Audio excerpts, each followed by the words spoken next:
tesoreros de América Latina, con sus funcionarios que también nos están acompañando, directores, subdirectores del Ministerio de Hacienda, invitados especiales que también nos ayudan mucho con su presencia, personal técnico del Ministerio de Hacienda.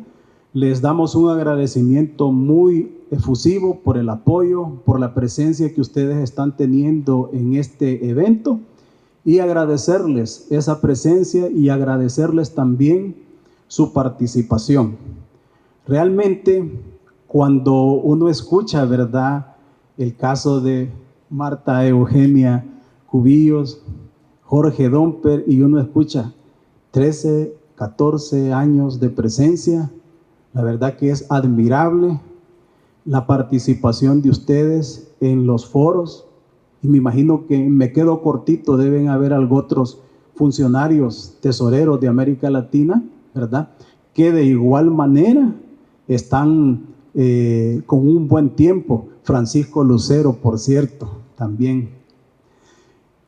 Es admirable, y cuando uno escucha las ponencias, por ejemplo, de Paraguay, cuando escucha uno la ponencia que hizo Argentina, y dicen, mire, nosotros antes teníamos una tremenda pila de papeles en nuestro escritorio y ahora 0 papeles. Ahora manejamos firma electrónica y firma certificada, como en el caso también de Colombia. Uno realmente no puede darle menos que envidia, pero envidia de la buena.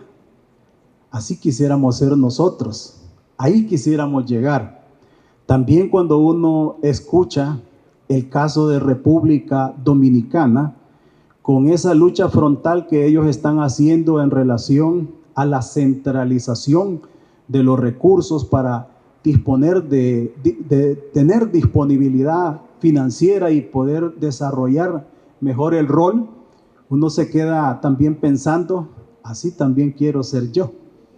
Así de que en esta ocasión vamos a hacer una presentación acerca de la modernización de la gestión financiera de tesorería en El Salvador, desde la perspectiva de avances y desafíos. Obviamente, en este caso, nada surge de la nada.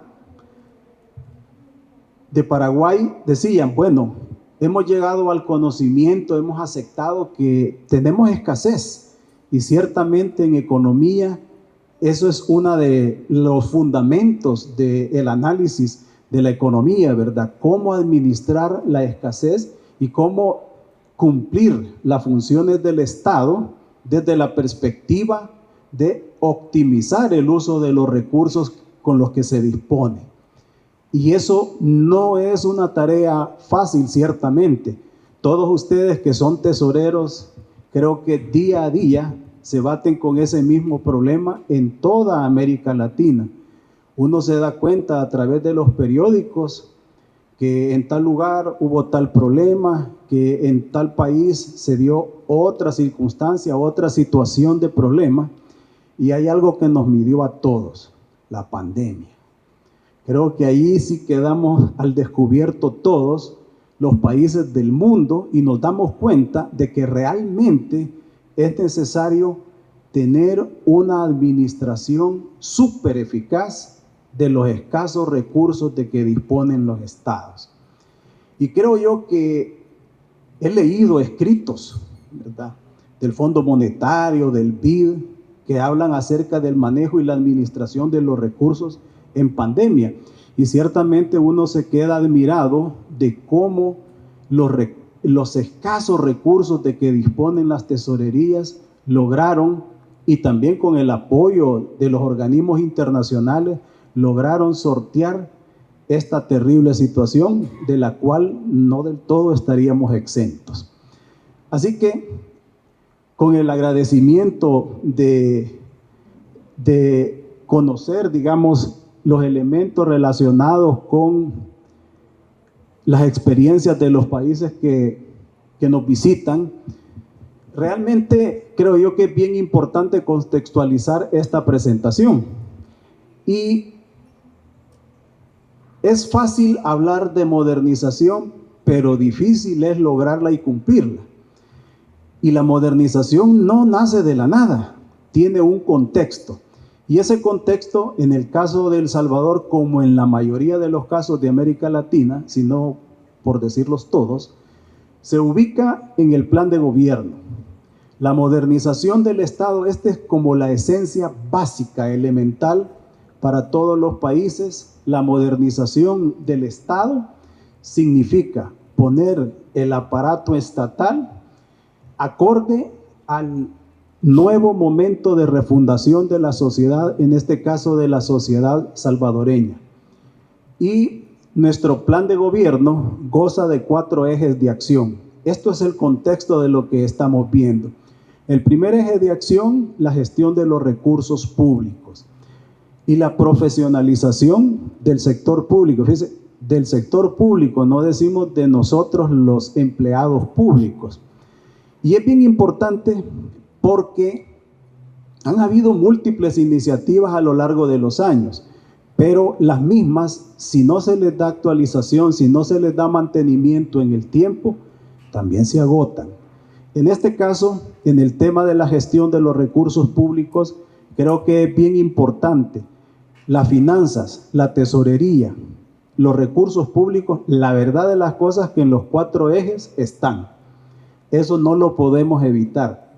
Todo proyecto de gobierno, todo proyecto que va a satisfacer las necesidades públicas requiere de disponer de los recursos del Estado.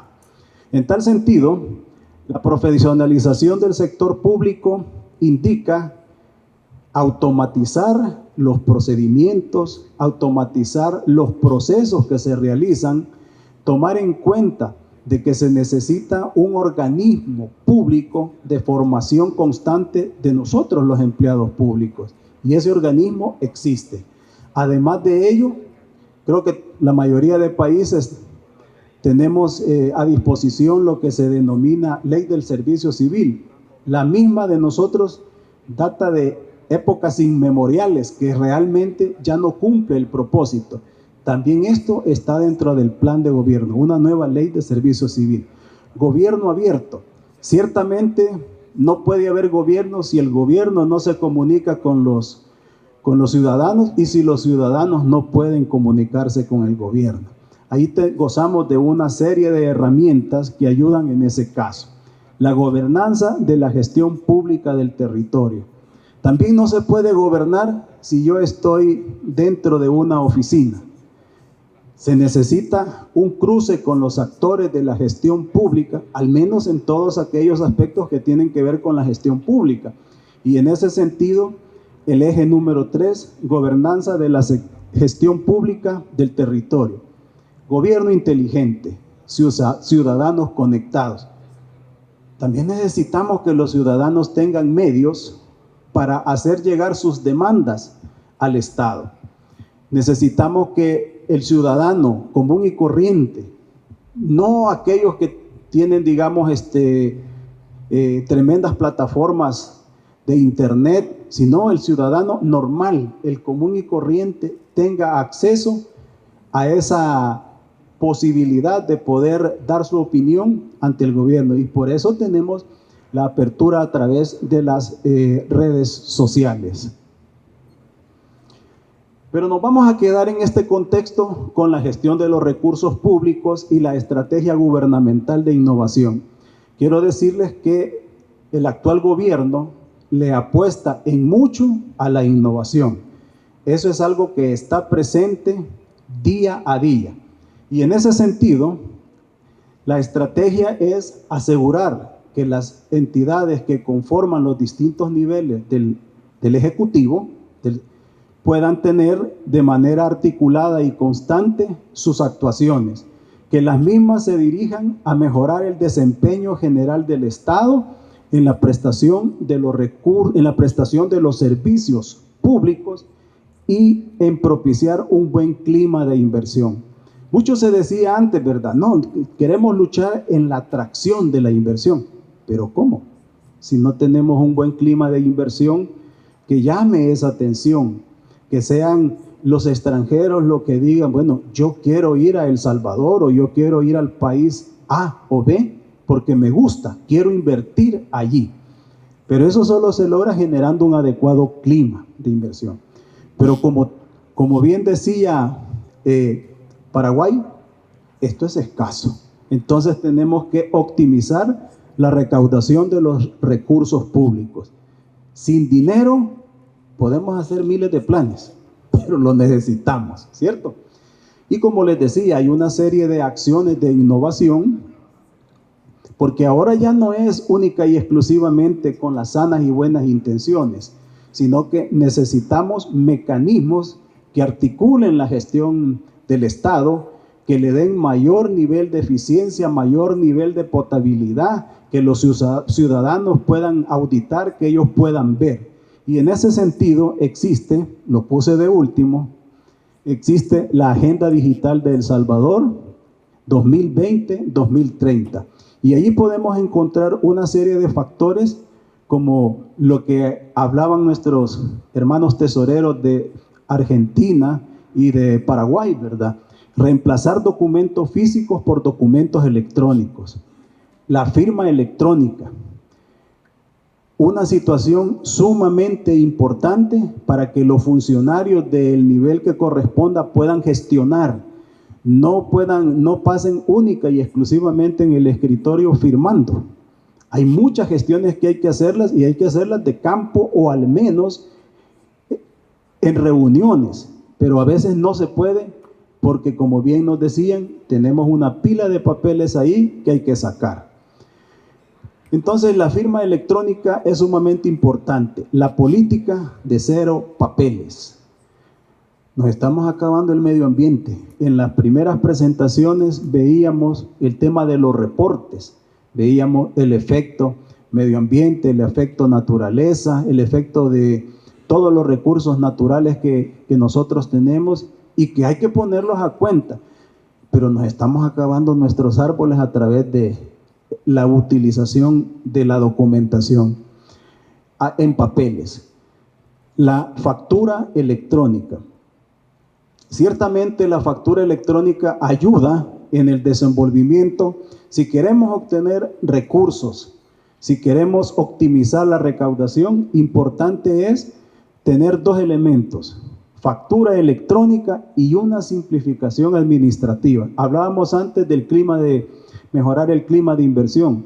Una de las cosas que ustedes saben siempre ponen como pretexto válido es que mucha tramitología. Reduzcamos eso a través de la simplificación administrativa. Pero necesitamos desarrollar el talento humano.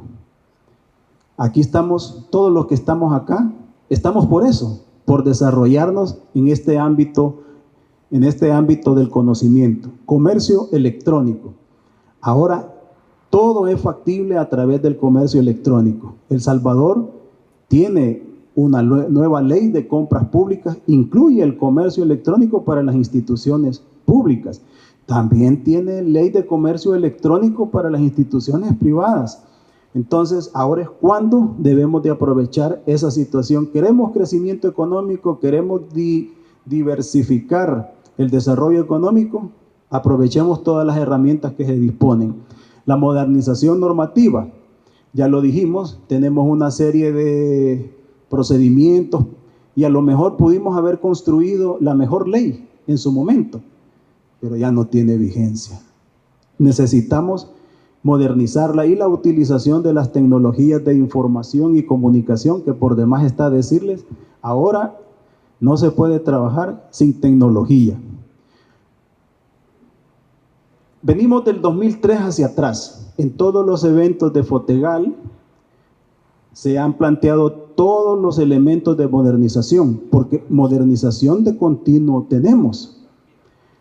Y hemos escuchado ya las experiencias de integración, el rol integrador tan importante que juega el Tesoro Público en la administración financiera, en este caso de El Salvador estamos hablando, y ahí lo hemos podido ver en la conjunción de estrategia, con crédito público, con presupuesto, con la Dirección General de Impuestos Internos, con la Dirección General de Aduanas, etcétera, la emisión de normas, los procesos, la sistematización, la integración y el intercambio y uso de distintas herramientas que nos han ayudado a lograr ese rol integrador que tanto nos ha ayudado.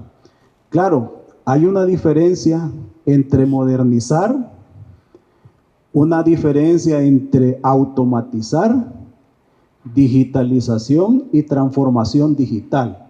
Vamos por la transformación digital, creo yo, todas las tesorerías de América Latina. Me gustó lo que decía Jorge Domper sobre su trabajo institucional en materia del uso de la inteligencia artificial. Buenísimo, ahí vamos. Pero esto no se puede hacer si uno no hace un alto en el camino. Y ahí yo quiero reconocer y agradecer a los funcionarios de CACTAR DR, que ellos nos han ayudado en mucho. Hemos hecho una pausa técnica de modernización. Hagamos un momento para poder revisar qué tenemos, qué nos falta y para dónde vamos, qué queremos hacer. Y allí ha jugado un rol bien importante CACTAR DR, Marta Cubillo, Francisco Lucero, se los agradecemos infinitamente, y he tratado de sintetizar en una sola lámina lo mucho que ustedes han hecho. Por ejemplo, en el ámbito legal, rescatar el servicio de tesorería. Bueno, y uno se puede decir, ¿qué no es eso lo que están prestando? Pues, ¿cómo no? Claro que sí, eso es lo que siempre hemos creído. Pero resulta que ahora el servicio se conceptualiza de diferentes maneras, de diferentes formas. La renegociación de los contratos bancarios. ¿Siempre hemos tenido contratos bancarios? Por supuesto que sí, pero también nos han sido desventajosos. Es necesario renegociarlo. Y hemos puesto allí, yo le agregué 2 artículos, pero solo era una interpretación constitucionalista. Nosotros tenemos esos artículos de la Constitución, el 224, que si mal no recuerdo, se refiere a que todos los ingresos de la hacienda pública formarán un solo fondo, y ese fondo va a estar afecto a las necesidades del Estado, exceptuándose en el caso y en el tema aquellos préstamos que los organismos internacionales dicen, no, mire, yo quiero que lo lleve aquí aparte, o las donaciones que algún país o alguna organización realiza y dice, mire, yo quiero que lo lleve aparte. ¿Ok? Ahí no hay ningún problema. Así lo vamos a recibir y así lo vamos a manejar. En la parte de gestión, administración de los depósitos de terceros. Yo me imagino que todos los países de América Latina también reciben depósitos de terceros. Llámese lo que nosotros denominamos fondos ajenos en custodia, fondos de actividades especiales. En los fondos ajenos en custodia van retenciones, van los recursos que nos envían judicialmente. Y sí, nosotros los tenemos y los entregamos cuando nos los piden, pero no los administramos, no los estamos administrando. A eso vamos. La centralización de los recursos propios. Como fuente de financiamiento del presupuesto aparecen recursos propios que las instituciones se autogeneran en el desarrollo de sus funciones. Correcto, excelente. Pero también ese artículo de la Constitución dice que todos los fondos de la hacienda pública deben ingresar, los ingresos de la hacienda pública deben ingresar a un fondo común, a un fondo general, a un sistema de fondos, si ustedes lo quieren tipificar de esa forma, que no es lo mismo que cuenta única, ¿verdad? La cuenta única es el mecanismo con el cual administramos los recursos, la disponibilidad, pero el fondo común es el mecanismo de fondo que la Constitución señala para que la hacienda pública sobreviva, para que la hacienda pública pueda realizar todos los elementos que la sociedad requiere en nuestros países. Y nos encontramos con una cuestión bien interesante. la separación, redefinición y coordinación entre la función de la programación financiera y la gestión de liquidez. Actualmente lo estamos manejando en una sola unidad, pero ciertamente necesitamos el cambio. La reducción de los costos de recaudación y financiamiento, que ya más adelantito verán por qué. Y en la transformación digital necesitamos disponer de nueva plataforma. La que tenemos prácticamente ya dio su paso a un costado. Ahí nos estamos defendiendo con lo que tenemos, pero lo necesitamos, porque además vamos a adoptar firma electrónica, certificación de la firma electrónica, automatizar todos aquellos procesos manuales o semiautomáticos que todavía tenemos, automatizar la conciliación y reconciliación bancaria y automatizar los flujos de fondos. Ya verán en qué consiste eso. Entonces, habida cuenta de un diagnóstico con oportunidades de mejora que nos han regalado, entonces vamos a un redireccionamiento estratégico a partir de hoy, de ya. No vamos a esperar más, sino que vamos a continuar en los temas de modernización. ¿Y qué es lo que buscamos? Vamos a retomar hasta las funciones tradicionales, no para seguirlas haciendo igual, sino para cambiar la forma de hacerlas. Las modernas prácticas que aquí estamos aprendiendo de todos ustedes, la digitalización y transformación digital, el modelo de servicios financieros, que antes era un pecado hablar de eso, pero que ahora resulta que es absolutamente necesario. Y también la reformulación de las distintas herramientas que disponemos. Entonces, ¿qué tenemos como desafíos como parte de esta modernización? La centralización de los recursos propios y los depósitos financieros bajo administración de la DGT. Los recursos propios, como decía, como fuente de financiamiento del presupuesto, se refieren a todos aquellos recursos que mediante su actividad generan las distintas instituciones. Cuando se dijo descentralización normativa, ¿verdad? Centralización normativa y descentralización operativa, yo creo que en algún momento de la historia tuvimos que haber reflexionado en esto. Y uno ve el presupuesto y se da cuenta que hay un bonito porcentaje, no de los recursos que generan las empresas públicas, porque ellas actúan en mercado. Eso no lo vamos a tocar. Pero hay también entidades descentralizadas, no subvencionadas y no empresariales que generan importantes recursos y que pueden contribuir a que esa hacienda pública se mantenga estable económicamente hablando. La separación de funciones de programación financiera y de la gestión de liquidez. En la actualidad, nosotros como la mayoría de los países manejamos endeudamiento de corto plazo y una serie de gestiones que tienen que ver con eso, pero también lo estamos manejando en la misma área de programación financiera, lo mismo que, digamos, los préstamos de otros fondos que ahí los manejamos. Eso lo vamos a reprogramar, decía yo, lo vamos a redefinir y lo vamos a coordinar para poder tener un mayor nivel de eficiencia. También ampliar la programación financiera a los recursos propios y a los depósitos de terceros. Si vamos a hacer lo primero y lo segundo, llegamos a lo tercero como consecuencia básica. Y optimización de los costos de recaudación y financiamiento de corto plazo. En la lámina anterior decía, bueno, ¿y por qué redefinir o renegociar los contratos de la banca? Bueno, pagamos un monto por la recaudación en línea, pagamos un monto distinto, más elevado, por la recaudación en ventanilla, pero además de eso tenemos un floating que estamos ahí manejando y que debemos de deshacernos de ello. Al contrario, nosotros, como bien decía República Dominicana, mejor hay que cobrarle, ¿verdad? Al Banco Central sí nos ayuda con un cobro por intereses, o más bien una remuneración por los fondos que nos maneja. Pero vamos en la estela de lo que es la modernización en materia de innovación también.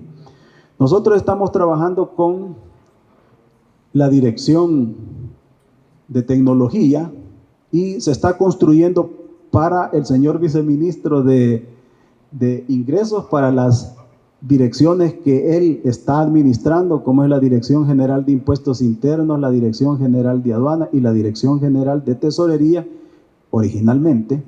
Y ahí donde dice múltiples fuentes de datos, hagan de cuenta y caso que son los sistemas que ellos administran en la actualidad. Se va a construir un Data Lakehouse, que es como un repositorio de todos aquellos datos que de esas administraciones en una primera instancia nos interesa. Y eso se va a tener allí, y a través de la construcción de modelos basados en inteligencia artificial, la aplicación de algoritmos que construyan modelos de análisis predictivo, extraer información necesaria, suficiente y detallada de lo que pretendemos hacer en esta etapa de modernización de la tesorería. Pero como no puede haber inteligencia artificial y modernización en transformación digital sin seguridad, entonces tenemos también lo de la firma electrónica, y aquí quisimos ponerle el tesoro electrónico. Todos conocemos lo de la banca electrónica, cómo ha funcionado en la prestación de los servicios bancarios a la ciudadanía. Nosotros, si vamos a administrar los recursos de terceros, si vamos a administrar recursos propios, esto nos va súper bien. Y debemos de construirle también seguridad. Los hackers, ustedes saben, están por todo el mundo y cada vez se inventan cosas curiosamente innovadoras para robarnos la información y si es posible también se llevan el dinero, ¿verdad? Así es de que eso implica que adoptemos la norma 27001, que está relacionado con la política de seguridad y el fortalecimiento de nuestros objetivos en materia de ciberseguridad. Les decía, las instituciones originalmente DGI o Dirección General de Impuestos Internos, Dirección General de Aduanas, pero posteriormente vamos con todas las demás instituciones. Eso en una segunda etapa, y la idea es que podamos llegar al tema, al culmen de la transformación digital. Aquí estamos trabajando en la actualidad también con la dirección que nos ve todos los temas de innovación en la ampliación, centralización y digitalización del flujo de fondos. Hablábamos de los recursos del gobierno central, programación financiera de los recursos del gobierno central, programación financiera, esto es de los recursos propios provenientes de las instituciones descentralizadas no empresariales, y programar los depósitos de terceros. Con ello, nosotros estaríamos contribuyendo con información, con integración a la programación de la ejecución presupuestaria, al programa anual de inversión pública, al programa anual de la deuda pública y también a los programas de las distintas instituciones que generan y producen FAES, o sea, fondos de actividades especiales, y FAC, fondos ajenos en custodia. Pero esta parte estos últimos van en el esquema del Fondo Monetario, van como parte de los caminos que realizan los flujos de dinero. Y lo otro, obviamente, pues generan ingresos. Ahí en el detalle, el número 1 se refiere a los ingresos del gobierno central, el 2 a los de los recursos propios de las instituciones descentralizadas no empresariales, y el 3 obviamente pues se refiere a la parte de el manejo de flujos bajo la línea, que tiene que ver con los depósitos de terceros. Y con ello estaríamos contribuyendo a lo que es el programa financiero, al programa monetario en su parte, en el sentido de que si bien es cierto, somos una economía dolarizada, pero nosotros de continuo proveemos información al Banco Central de Reserva, porque los dólares no los hacemos nosotros. lo recibimos, ¿verdad? Y la programación fiscal, aquí se hablaba de todos aquellos compromisos que nosotros nos establecemos a través de la política fiscal y que es necesario proveer información. En la actualidad lo hacemos, pero no con la oportunidad debida. Y obviamente, tanto el programa monetario como el programa fiscal tienen incidencia en la economía, en los distintos sectores de la economía, en el sector real, en el sector externo, y en nosotros mismos como sector público y en el sector financiero. Los resultados que esperamos de esta modernización, obviamente, una transformación digital, pero con enfoque integral y estratégico para las políticas públicas. No que cada institución nos modernicemos, a ver quién se ha modernizado más que otro. No, es para políticas públicas. Implantación del Servicio General de Tesorería, que si bien es cierto, tenemos en la Constitución el tema de que es la percepción, custodia y erogación del Fondo General, de los recursos propios y depósitos de terceros. Ahí ya va el agregado. El desarrollo e implantación del Tesoro Electrónico, la reducción de los costos de percepción y de financiamiento, por lo que les mencionaba.